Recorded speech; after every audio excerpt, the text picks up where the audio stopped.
Hello everyone, welcome to I get बिलाई। जैसा कि बच्चों आपको मालूम है कि हम लोग यहाँ पे एक मोटिवेशनल वीडियो आप लोग के लिए बनाते रहते हैं। अलग अलग कॉलेज में हमारे जो एलुमनी पढ़ रहे हैं उनसे इंटरेक्ट होते रहते हैं, वहाँ की लाइफ के बारे में जानना चाहते हैं। तो हमारे साथ में आज यश रत्नानी जुड़े हुए हैं। हमारे आई गेट के एलुमनी हैं, ओल्ड स्टूडेंट हैं।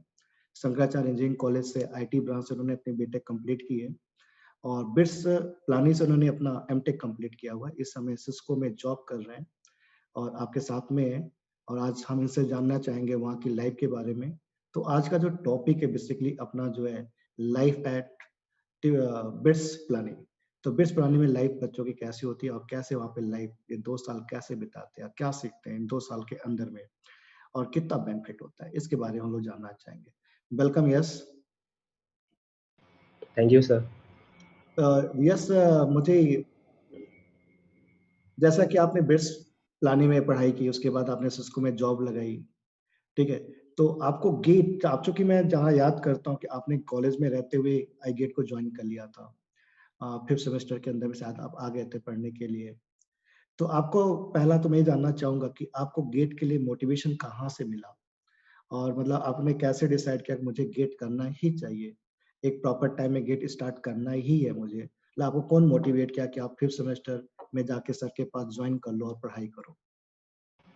तो सर मेरे भैया बीआईटी में थे, वो आपके ही स्टूडेंट थे। तो वो भी आप ही के यहाँ कोचिंग करते थे। तो उन्होंने ही मुझे कहा था कि आपके यहाँ जाके आपको गेट की कोचिंग ज्वाइन करने के लिए। तो मुझे मेरा मोटिवेशन वहीं से मिला था। Okay okay. तो लेकिन मुझे अभी भी याद है यस, जब तुम मुझसे मिलने आए थे पहली बार और तुम जब गेट की बात किए तो मुझे लगा कि यार तुम इतने स्मार्ट दिखते हो, कहाँ गेट वोट की तैयारी करोगे। और तुमको मैंने बोला भी कि यार तुम करोगे, वाकई करोगे, ऐसा नहीं कि पैसा देके गायब हो गए। तो तुम भी हंसने लगे, नहीं सर मैं सीरियस होके करूंगा। और अच्छा लगा कि आपने सीरियस होके किया प्रिपरेशन। तो उस समय आपको माइंड में क्या थॉट आया था जब मैंने ये सब बातें बोली थी तो आपको? हाँ सर, मतलब मैं उस वक्त मतलब मेरे को देख के लगता भी नहीं था किसी को कि मैं पढ़ाई वढ़ाई करना चाहता हूँ। तो ठीक है, मतलब मैं डिसिप्लिन वगैरह था नहीं तब। तो काफ़ी कुछ कहा था आपने, आप मेरी बीएड के लिए भी बोले थे कि बीएड कटा के आओ ये वो तो ठीक है। काफ़ी। नहीं, हर बच्चों का अलग अलग रहता है फिलहाल। तो यस, जैसे आपने प्लान कर लिया कि गेट की तैयारी करना है तो मैंने देखा कि आप कंटिन्यू क्लासेस ज्वाइन करते रहे, पढ़ाई करते रहे। लेकिन गेट में आप उतना उस टाइम में थोड़ा सा, चूंकि आपके कॉलेज में आपका प्लेसमेंट भी लग गया था, टीसीएस के अंदर में शायद आपका जॉब लग गया था। तो उस समय आप शायद गेट में उतना ज्यादा फोकस नहीं किए थे, फिर आपको लगा कि जॉब लग गई है, जो कि आप और भी एक्टिविटीज में इन्वॉल्व रहते थे कॉलेज के अंदर में। तो उस टाइम में आपका क्या प्लान बना था? हाँ सर, वही आपने कहा भी था कि प्लेसमेंट होने के बाद गेट की पढ़ाई छोड़नी नहीं चाहिए। बट मैंने यही सोचा कि प्लेसमेंट लग गया है, मैं अर्न करना स्टार्ट कर दूंगा, तो मैं डिस्ट्रैक्ट हो गया था। इसलिए फिर मैंने कंपनी ज्वाइन कर ली। बट वहाँ जाकर समझ में आया कि आप सही कहते थे कि मतलब छोड़नी नहीं चाहिए गेट की पढ़ाई, क्योंकि जो भी हो उसका अलग ही वैल्यू है, वो वहाँ जाने के बाद पता चलता है।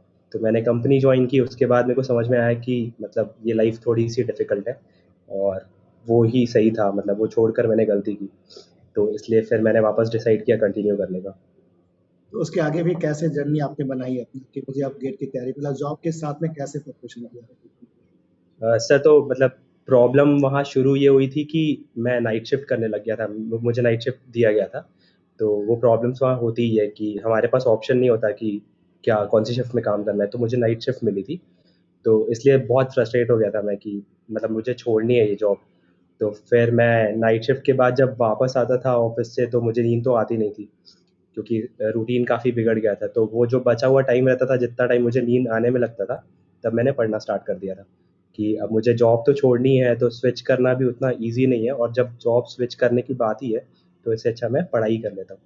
तो इसलिए फिर मैंने मास्टर्स का प्लान किया। तो फिर कैसे प्रिपरेशन कैसे करते थे आप? तो मेरे और पास इसमें आपके आपको आई गेट का कैसे हेल्प मिला आपको उस टाइम में? हाँ, मेरे पास जब मैं कोचिंग करता था तब के नोट्स थे ही मेरे पास। तब मैं उस वक़्त भी मैं नोट्स रेफ़र करके पढ़ना स्टार्ट किया। सारे सब्जेक्ट्स के नोट्स थे। तो एक्चुअल में तब मैं बिट्स की पढ़ाई नहीं कर रहा था, तब मैं वापस गेट के लिए ही प्रिपेयर कर रहा था। तो पूरे नोट्स थे मेरे पास जो आपने बनवाए थे, जो आप पढ़ाते थे। तो उनको रेफ़र करके मैंने वापस से पढ़ना शुरू किया। और फिर मैंने दिया गेट, बट उतना अच्छा नहीं कर पाया क्योंकि मैंने काफ़ी लेट डिसीजन लिया था ये कि अब मेरे को वापस पढ़ना है। तो इसलिए थोड़ा-सा मेरे को पता था कि अब मैं और पढ़ूँगा तो इम्प्रूव कर लूँगा, बट फिर बिट्स का एग्ज़ाम था तो मैंने बिट्स दिया और वो हो गया, निकल गया। तो जैसे आपका बिट्स में सिलेक्शन हो गया, तो बिट्स के एग्जाम में और गेट के प्रिपरेशन में क्या फर्क है, क्या डिफरेंस है, मतलब सब्जेक्ट वाइज क्या डिफरेंस है? सर तो कुछ सब्जेक्ट्स गेट के नहीं हैं और कुछ सब्जेक्ट्स हैं बिट्स में, बिट्स के एग्ज़ाम में। जैसे सॉफ्टवेयर इंजीनियरिंग हम लोग को पहले गेट में हुआ करता था, बट फिर वो हटा दिया गया था। तो बिट्स में वो अभी भी है और कंप्यूटर आर्किटेक्चर गेट में है, वो बिट्स में नहीं है। तो वो काफ़ी मतलब डिफ़िकल्ट सब्जेक्ट माना जाता है गेट में, तो वो बिट्स में है ही नहीं। और इसके अलावा कुछ एडिशनल टॉपिक्स हैं बिट्स में, जैसे कि डिज़ाइन पैटर्न्स, क्योंकि ये जो हम मेरा जो एग्ज़ाम था सॉफ्टवेयर सिस्टम्स का, वो बेसिकली सॉफ्टवेयर डेवलपमेंट के लिए ही है। तो उसमें सॉफ्टवेयर डेवलपमेंट में डिज़ाइन पैटर्न्स नाम का इम्पोर्टेंट टॉपिक होता है, तो वो भी ऑलरेडी उस टॉपिक एग्ज़ाम के लिए था। इसके अलावा ऑब्जेक्ट ओरिएंटेड प्रोग्रामिंग भी है बिट्स में, जो कि गेट में नहीं है। ओके तो ये ओके। कुछ एडिशनल टॉपिक्स है जो हमें पढ़ने होते हैं। बाकी हम्म, गेट में ऑलरेडी हम सब कुछ कवर कर चुके रहते हैं, बट 1-2 सब्जेक्ट जो हम एक्स्ट्रा पढ़े रहते हैं, वो यहाँ पे नहीं होते। Okay okay. तो जैसे आपका आपको जैसे आप आईटी ब्रांच से थे, तो बिट्स में क्या होता है कि सीएस ब्रांच में आईटी वालों को एडमिशन नहीं मिलता है, उनको जो सॉफ्टवेयर इंजीनियरिंग के अंदर में एडमिशन मिलता है। यदि आपका बीटेक आईटी से है, तो आपके लिए जो ऑप्शंस रहता है सॉफ्टवेयर इंजीनियरिंग ही रहता है। तो फिर क्या डिफरेंस है दोनों के अंदर में, सीएस और सॉफ्टवेयर इंजीनियरिंग के अंदर में? सर ये करिकुलम के हिसाब से देखेंगे तो कुछ डिफरेंस नहीं है, क्योंकि वहाँ पे जाने के बाद ये एक अच्छी चीज़ है और एक बुरी चीज़ भी है, क्योंकि बाकी कॉलेजेस में ऐसा है कि कुछ स्पेशलाइजेशन रहता है मास्टर्स में, बिट्स में ऐसा कोई स्पेशलाइजेशन नहीं है। तो हमारे पास एक पूल होता है इलेक्टिव्स का, जिसमें हम सब्जेक्ट्स चूज़ कर सकते हैं। तो अगर आप सॉफ्टवेयर सिस्टम्स में पढ़ रहे हैं या कंप्यूटर साइंस में पढ़ रहे हैं, तो वो सब्जेक्ट्स का pool is same for both the branches. तो अगर आपका मशीन लर्निंग में इंटरेस्ट है तो वो पूल आपके लिए अवेलेबल रहेगा कंप्यूटर साइंस के स्टूडेंट्स के लिए भी और सॉफ्टवेयर सिस्टम्स के स्टूडेंट्स के लिए भी। तो अगर आप एक बार कॉलेज में चले जाते हैं तो उसके बाद ना ही प्लेसमेंट की अपॉर्चुनिटीज़ में कोई डिफरेंस है, ना ही सब्जेक्ट्स में कोई डिफरेंस है, क्योंकि कोई स्पेशलाइजेशन नहीं है। कुछ मैंडेटरी सब्जेक्ट्स होते हैं जो सॉफ्टवेयर सिस्टम्स के ऑलरेडी रहते हैं, वो सॉफ्टवेयर इंजीनियरिंग वगैरह, और कंप्यूटर साइंस के अलग कुछ सब्जेक्ट्स होते हैं, but other than these subjects आपके पास सारे ऑप्शंस होते हैं। आपको जिस भी एरिया के से रिलेटेड आपको पढ़ाई करनी है, आप कर सकते हैं। तो थोड़ा-सा वहाँ की लाइफ़ के बारे में बताइए कि क्या एन्जॉयमेंट है, कैसे स्टडी होती है? और जब आप फर्स्ट सेमेस्टर में गए तो क्या थॉट था? और वहाँ पे जाके कितना आपका जो जो आपका एक्सपेक्टेशन था, कितना पूरा हुआ वहाँ पे जाके? कि जैसे चूँकि आप जॉब छोड़ के भी गए थे, जॉब से रिज़ाइन करके फिर चूँकि मुझे मालूम है जब आपका हो गया बिट्स के अंदर तो आपने मुझे फ़ोन किया, सर मेरा हो गया है। और बहुत ही हैप्पी आप फ़ील कर रहे थे कि चलो एक रास्ता तो मिल गया आगे बढ़ने का मुझे। तो फर्स्ट सेमेस्टर में जैसे गए तो मतलब होता है ना कि हमको वहाँ पे नए सब्जेक्ट, चूँकि अब जैसे हम लोग यहाँ के यूनिवर्सिटीज़ में देखें, तो यहाँ पे हम लोग बहुत ही रटी-रटाई चीज़ें पढ़ते हैं, कॉमन चीज़ें पढ़ते हैं। 5 साल का पेपर सॉल्व कर लिया तो अपना काम हो गया, अच्छे नंबर्स आ जाते हैं। लेकिन जो बड़े कॉलेजेस रहते हैं, वहाँ का असाइनमेंट अलग लेवल का होता है, वहाँ की पढ़ाई थोड़ी-सी अलग लेवल की होती है, वहाँ के प्रोफेसर थोड़ा-सा स्ट्रिक्ट रहते हैं चीज़ों को लेकर कि आपको करना है। तो जब आप वहाँ पे पहुँचे, मतलब आपका पहले एक्सपेक्टेशन क्या था और वहाँ पहुँचने के बाद आपको क्या चीज़ें मिली? फर्स्ट सेमेस्टर, सेकंड सेमेस्टर में कैसा रहा आपका? सर तो मतलब मेरे लिए तो जिस दिन मेरा रिजल्ट आया था बिट्स का, तो उस दिन से थोड़ी प्रॉब्लम स्टार्ट हो गई थी कि मैं डाउटफुल था कि मैं कर पाऊंगा कि नहीं, क्योंकि मुझे जॉब छोड़नी थी। अभी तक ऐसा था कि मैं फ्रस्ट्रेटेड था, मुझे जॉब छोड़नी है, बट अब ऐसा था कि मैं जॉब छोड़ रहा हूँ क्योंकि मेरा कॉलेज में एडमिशन हो गया है। तो काफ़ी डाउटफुल था कि मैं कर पाऊंगा कि नहीं, इसीलिए मैंने आपको कॉल किया था, आपसे पूछा भी था कि मैं चले जाऊँ क्या सर, आपको लगता है क्या मैं कर पाऊंगा? तो आपने बोला था हाँ ज़रूर चले जाओ, तो एक बार भी सोचो मत। वहाँ जाने के बाद काफ़ी कुछ नया था, जैसे कि ग्रेडिंग पॉलिसी वहाँ की बहुत अलग है। जहाँ हम लोग जो पढ़ते हैं वो एब्सोल्यूट ग्रेडिंग होती है, ये सब कॉलेजेस में सारी रिलेटिव ग्रेडिंग होती है, तो वो समझने में थोड़ा वक़्त लग गया। उसके अलावा सब्जेक्ट्स वाइज़ काफ़ी कुछ नया था, जो हम यहाँ ऑलरेडी पढ़ चुके थे, वही चीज़ें दोबारा पढ़नी पड़ी बट अलग तरीके से।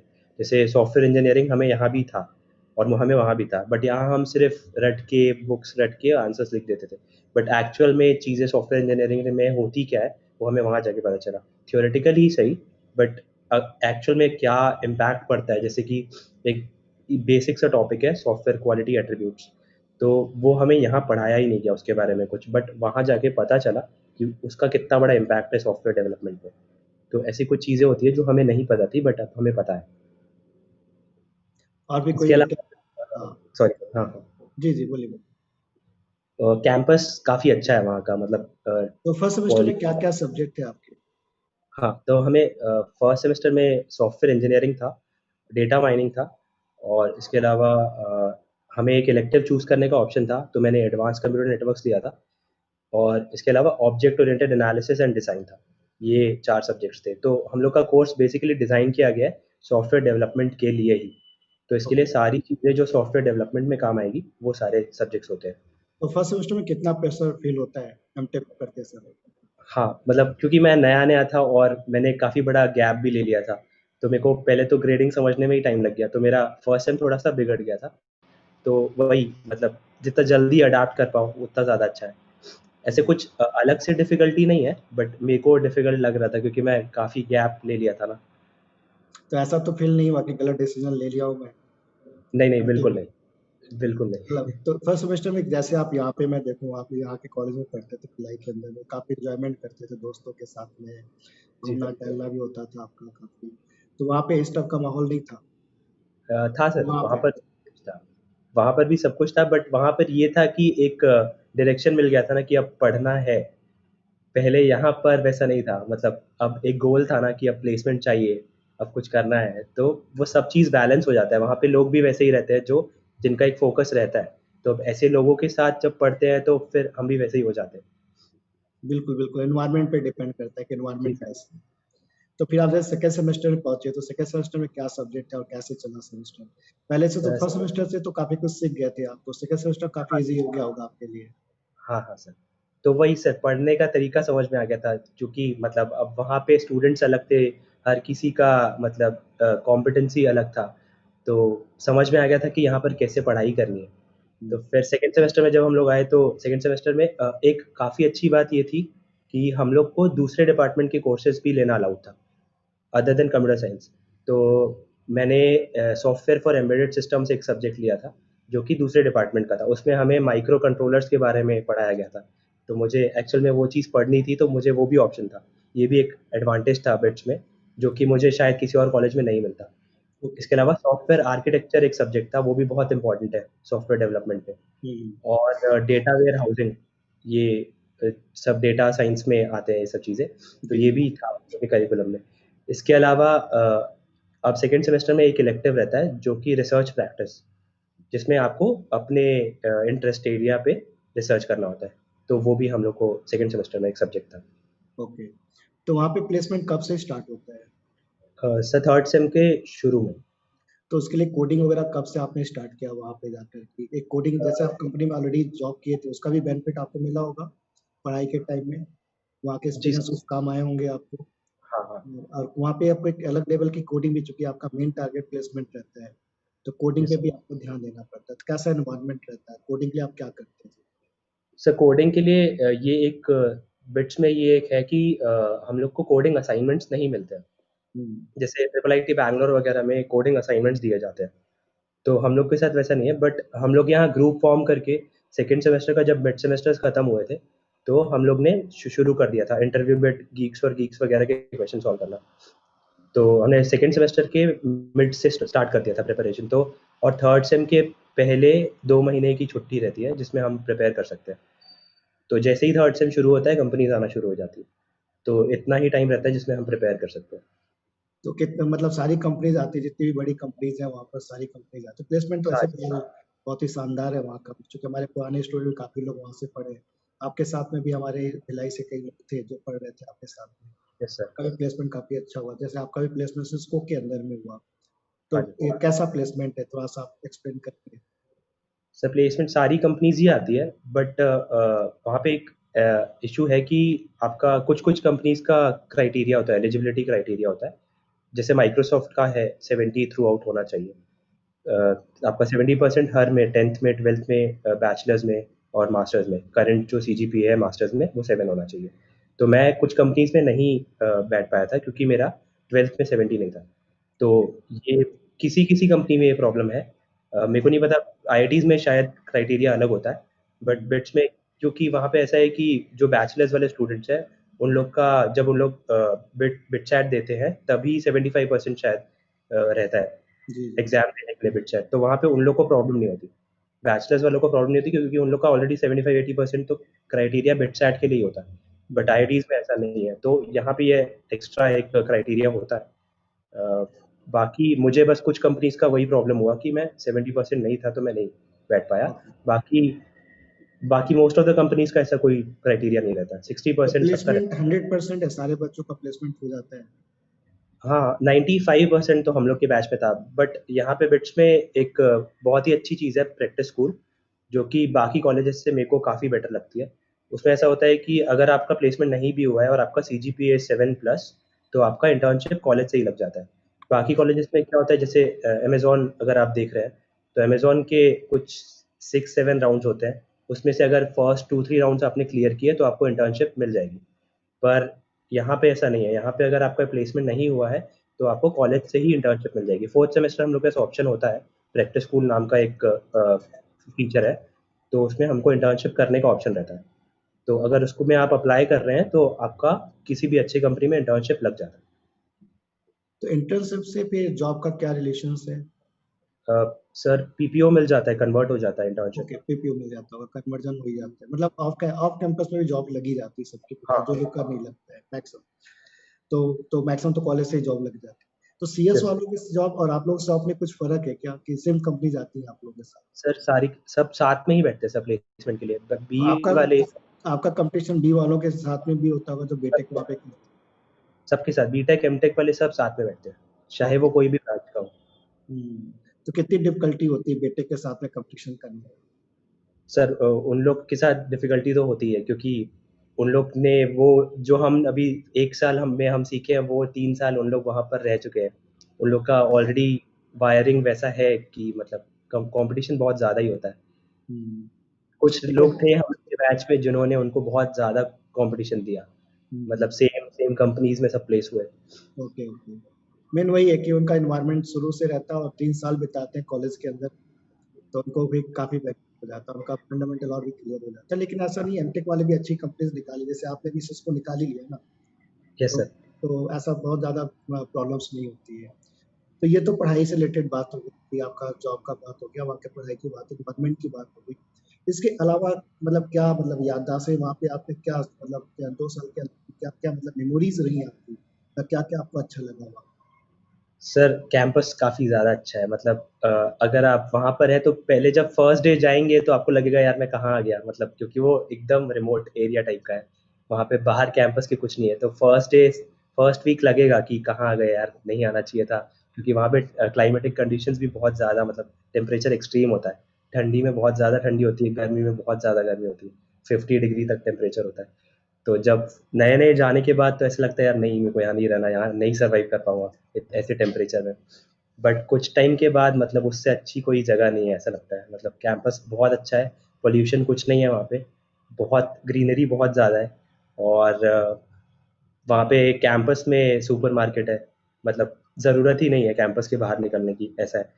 और वहाँ पे आइकॉनिक क्लॉक टावर है, वहाँ का व्यू बहुत अच्छा है, मतलब अगर थोड़ा-सा भी वो मतलब अच्छा फ़ील नहीं हो रहा है, बहुत ज़्यादा प्रेशर आ रहा है, तो बस एक कॉफ़ी का कप ले लो और वहाँ जाके बैठ जाओ, तो आराम से दिन निकल जाएगा, ऐसा है। पीसफुल है काफ़ी, कैंपस काफ़ी पीसफुल है। और क्या सुविधाएं हैं वहाँ पर इसके अलावा? अ, वहाँ पे एक कैंटीन है, रात अगर आपको 3 मूवी देखना है तो मूवी देखने के लिए कैसे करते हैं? मूवी वहाँ पे लगती है, ऑडिटोरियम में स्टूडेंट्स ही मैनेज करते हैं सब कुछ, सारी नई मूवीज़ लगती है वहाँ पे। तो और जो चांस हम लोग मिल का जाते हैं? हाँ, हाँ। तो सारी मूवीज़ भी देख सकते हैं, बहुत सारे इवेंट्स होते हैं, फेस्टिवल होता है, टेक फेस्ट हम्म, होता है, कल्चरल फेस्टिवल होता है, बहुत बहुत अच्छा होता है सब वहाँ पे। तो कितना आपको डिफरेंस लगा अपने बी की पढ़ाई में और एमटेक की पढ़ाई में? मतलब आपको लगा क्या, मतलब कितना बेनिफिट आपको लग रहा है? सर बहुत ज़्यादा डिफरेंस है, मतलब सबसे ज़्यादा डिफरेंस तो यही आ जाता है कि पढ़ते कैसे हैं, जो कि हम्म, हमें वहाँ जाके ही समझ में आता है कि पढ़ाई की कैसे जाती है। तो यहाँ तो सिर्फ बुक्स रीड कर लिए, नोट्स पढ़ लिए और वही आंसर लिख दिए, वहाँ जाके ये सब नहीं काम आएगा। तो कैसा फील कर रहे हैं आपकी, एमटेक अच्छा हुआ कर लिया मैंने? हाँ सर, बहुत अच्छा फील हो रहा है, मतलब ये मैं बिना एमटेक के तो ये प्लेसमेंट पॉसिबल नहीं था, मतलब ऐसी कंपनी में कभी इमेजिन भी नहीं कर सकता था कि मैं कभी ऐसी कंपनी में काम करूँगा। तो अभी जैसे वहाँ पे जो प्लेसमेंट है, एवरेज प्लेसमेंट कैसा है वहाँ का बिट्स का? सर एवरेज प्लेसमेंट हम लोग के बैच में 18-19 के बीच में था। ओके, तो वहाँ पे जो आपके साथ एमटेक करने आते हैं, वो बच्चे कहाँ से बिलोंग करते हैं मैक्सिमम बच्चे? तो पूरे थ्रू आउट इंडिया से आते हैं कि इंडिया के बाहर भी आते हैं लोग? हम लोग के बैच में इंडिया के बाहर का तो कोई नहीं था, पर हर इंडिया से हर जगह के लोग थे। दिल्ली के हाँ भी जी। थे, केरला के भी थे, सब जगह के थे। तो कितनी सीट है आपके मतलब सॉफ्टवेयर इंजीनियरिंग के अंदर? हम लोग के बैच में 25 सीट्स थी। 25 सीट। तो एक ही बैच होता होगा ना ये 25? हाँ, सॉफ्टवेयर सिस्टम्स का ये है कि सिर्फ पिलानी कैंपस में है, अच्छा। बाकी दोनों कैंपस में नहीं है। जैसे हाँ कंप्यूटर साइंस तीनों कैंपस में है, हाँ हाँ। हैदराबाद, गोवा और पिलानी। जी। सॉफ्टवेयर सिस्टम सिर्फ पिलानी कैंपस में है। Okay okay. तो चूंकि बच्चे बहुत कंफ्यूज रहते हैं कि हमें सॉफ्टवेयर इंजीनियरिंग में जाना चाहिए नहीं जाना चाहिए, तो आपके हिसाब से क्या हो, मतलब बहुत से लोग फोन करते, जैसे बस बहुत से बार बच्चों को मैंने आपका भी नंबर दिया कि आप बात कर लो, तो आपका व्यू क्या रहना चाहिए? सर मेरा ये कहना है कि अगर सॉफ्टवेयर डेवलपमेंट में इंटरेस्ट है तो ज़रूर जाना चाहिए, मतलब विदाउट अ सेकंड थॉट जाना चाहिए। और प्लेसमेंट तो बिट्स का टैग मिल जाएगा, मतलब बिट्स का टैग मिलेगा, प्लेसमेंट अच्छा मिलेगा, सॉफ्टवेयर डेवलपमेंट के बारे में अच्छे से इन डेप्थ समझ पाएंगे, तो इससे ज़्यादा बढ़ के तो कुछ इम्पोर्टेंट नहीं है। कि पढ़ाई को कैसे ले? बहुत ज़्यादा सीरियसली लो, नहीं तो बाद में मेरे जैसे जॉब करके डिसीजन लेना पड़ेगा छोड़ने का। इसलिए अभी समझ जाना चाहिए। मोटिवेशनल सर, मतलब मोटिवेशन तो यही है कि मतलब आप जानते हैं कि मैं कैसा था कॉलेज के टाइम पे आपके यहाँ जब मैं कोचिंग आता था। तो अगर मैं ये कर सकता हूँ, मैं ऐसी कंपनी में जॉब कर सकता हूँ, तो कोई भी कर सकता है, बट थोड़ा सीरियसनेस ज़रूरी है, थोड़ा डिसिप्लिन ज़रूरी है। डिसिप्लिन आप तो ऐसे भी बोलते ही हैं डिसिप्लिन रहो, बट अगर वो टाइम पे नहीं आया तो लेट हो जाता है। तो बस उतना ध्यान रखो, बाकी आप जैसा भी बताते हैं आपकी गाइडेंस जो भी है उसको फॉलो करो।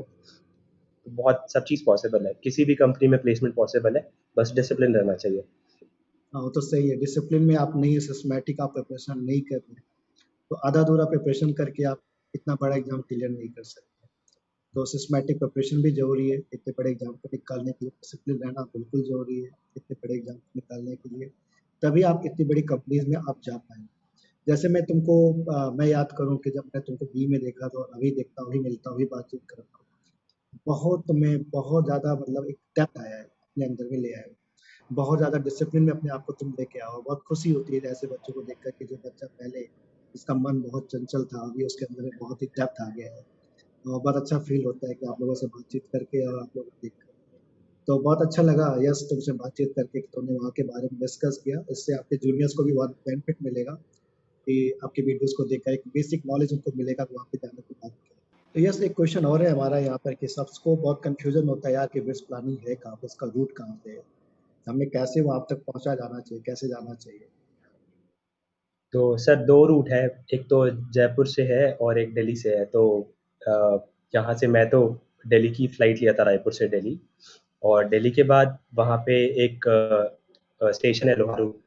तो दिल्ली से आपको वहाँ के लिए ट्रेन मिल जाएगी, जो कि 3 एंड हाफ आवर्स की जर्नी है। अब लोहारू से आपको बस लेनी पड़ेगी। लोहारू से बस है हाफ एन आवर या 45 मिनट्स की, फिर आपको वो सीधा कैंपस के बाहर उतारेगी, और ओके। जयपुर से सीधा बस मिल जाएगी। हम्म।